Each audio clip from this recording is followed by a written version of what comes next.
Hello students, आज मैं BSc third semester के स्टूडेंट्स को एसजे लेक्चर सीरीज में क्लासिफिकेशन ऑफ एंजियोस्पर्म टॉपिक पढ़ाऊंगी। ठीक है, तो एंजियोस्पर्म आप लोग जानते हैं आवृतबीजी पौधे, यानी जो कि ओवरी में सीड्स पाया जाता है और फ्लावरिंग प्लांट्स होते हैं। तो जो ये एंजियोस्पर्मिक प्लांट्स होते हैं, इनको एक सिस्टमेटिक पोजीशन प्लांट किंगडम में देने के लिए उनको क्लासिफाइड किया गया। तो इनको जो फर्स्ट टाइम क्लासिफाइड किया गया, तो वो क्लासिफिकेशन 3 टाइप का बताया गया, एक सिस्टम दिया गया था। तो फर्स्ट सिस्टम है आर्टिफिशियल सिस्टम, दूसरा है नेचुरल सिस्टम,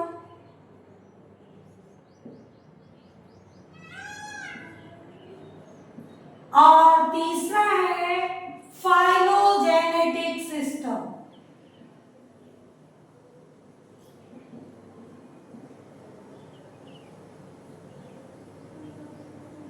तो सबसे पहला आर्टिफिशियल सिस्टम में क्या था, जो हमारे बॉटनिस्ट लोग थे उन्होंने सबसे पहले सिर्फ प्लांट के जो कैरेक्टर्स देखे उनके आधार पर उनको क्लासिफाइड किया। तो सबसे पहले थियोफ्रेस्टस, जो कि फादर ऑफ बॉटनी भी कहे जाते हैं,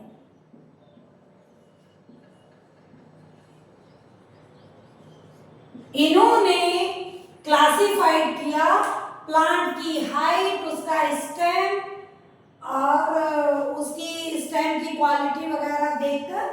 तो इन्होंने थियोफ्रेस्टस ने क्या किया, प्लांट किंगडम को 4 ग्रुप्स में डिवाइड किया।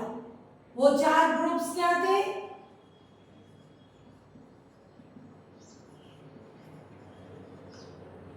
सबसे पहले हर्ब्स। हर्ब्स वो प्लांट्स थे जिनका स्टेम वीक, ग्रीन और उनकी हाइट मैक्सिमम 1 मीटर से भी कम थी, उनको उन्होंने हर्ब्स कहा।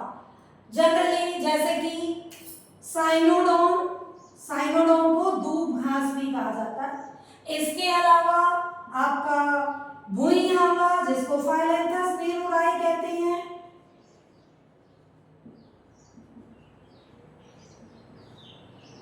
फाइलेंथस नेरूराई का नाम आया तो मैं आपको बता देती हूँ, ये इस समय हमारे वीट प्लांट में बहुत ग्रो किया हुआ है और इसकी बहुत ही अच्छी मेडिसिनल वैल्यू भी है। ये जो लीवर से रिलेटेड जो भी डिसीज है, जैसे आपका चाहे फैटी लीवर हो या जॉन्डिस हो, उसमें इसका अगर हम सुबह ग्राइंड करके इसका जो जूस निकलता है, वो अगर एम्प्टी स्टमक यानी खाली पेट ले लेते हैं तो हमारे पेट के लिए बहुत फायदेमंद होता है। चलिए अब हम अपने टॉपिक पर फिर से पुनः लौट आते हैं। तो प्लांट किंगडम का पहला था हर्ब्स में इन्होंने डिवाइड किया, दूसरे इन्होंने अंडर श्रब्स रखे। अंडर श्रब्स जो कि हर्ब्स से बड़े थे हाइट में और श्रब से छोटे थे, इनका स्टेम भी ग्रीन था, बट थोड़ा सा जो ओल्ड स्टेम हो जाता था उसमें सॉलिडनेस थी, जैसे कि रोज वगैरह। इनको इन्होंने अंडर श्रब्स के अंतर्गत रखा। तीसरा था श्रब्स। श्रब्स वो थे जिनको हिंदी में अगर देखा जाए तो कहा जाता है झाड़। एक सेकंड, स्पेलिंग मैंने जल्दी कुछ कर दी। श्रब्स, तो श्रब्स वो होते हैं जो कि हाइट में तो 5 फीट तक के होते हैं, लेकिन इनका स्टेम हर्बेसियस के साथ साथ थोड़ा सॉलिडनेस होता है, बट बहुत स्ट्रॉन्ग नहीं होता है। तो ऐसे जो भी प्लांट थे उनको थियोफ्रेस्टस ने श्रब नाम दिया। जैसे आपका कनेर है, और कनेर को कहते हैं थेवेटिया, ठीक। इसके अलावा आपका इसमें आ जाता है गुड़हल, जिसको हिबिस्कस, रोजा साइनेंसिस कहा जाता है। आप लोग ये बॉटनिकल नेम नोट करते चलिएगा, मैं हिंदी नाम लिख नहीं रही हूँ और बॉटनिकल नेम लिख रही हूँ। गुड़हल का बॉटनिकल नेम होता है हिबिस्कस रोजा साइनेंसिस। एंड लास्ट इन्होंने ट्री उनको कहा जिनका स्टेम बहुत ही सॉलिड था, लाइक अ ट्रंक, तो इन्होंने उस स्टेम को ट्रंक कहा। और ट्रंक का अगर मीनिंग देखें तो ट्रंक वैसे मीनिंग होता है हाथी की सूंड, तो जैसे हाथी की सूंड होती है उस तरह से जिन ट्रीज का मतलब जिन प्लांट्स का स्टेम था उनको इन्होंने ट्री में रखा। सपोज दैट नीम हो गया, नीम का बॉटनिकल नेम होता है एजाडिरचिटा इंडिका,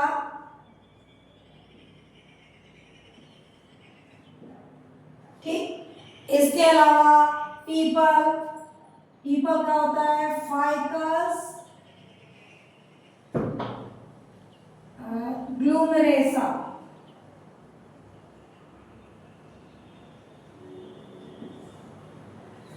तो इस तरह से इन्होंने 4 उसमें ग्रुप में प्लांट किंगडम को, जो एंजियोस्पर्मिक प्लांट्स थे जिनमें सीड्स कैसे पाए जाते थे, कवर्ड सीड्स, तो उनको 4 उसमें डिवाइड किया ग्रुप्स में।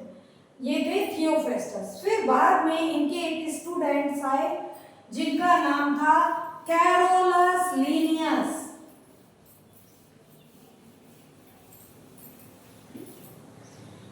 जिन्होंने इन्हीं के काम को आगे बढ़ाते हुए जो प्लांट्स थे उनका नंबर ऑफ स्टेमेंस के आधार पर डिवाइड किया, तो इनका नाम था कैरोलस लीनियस। और ये फादर ऑफ मॉडर्न टैक्सोनॉमी कहे जाते हैं। और दूसरा इन्होंने बुक लिखी थी स्पीसीज प्लांटेरम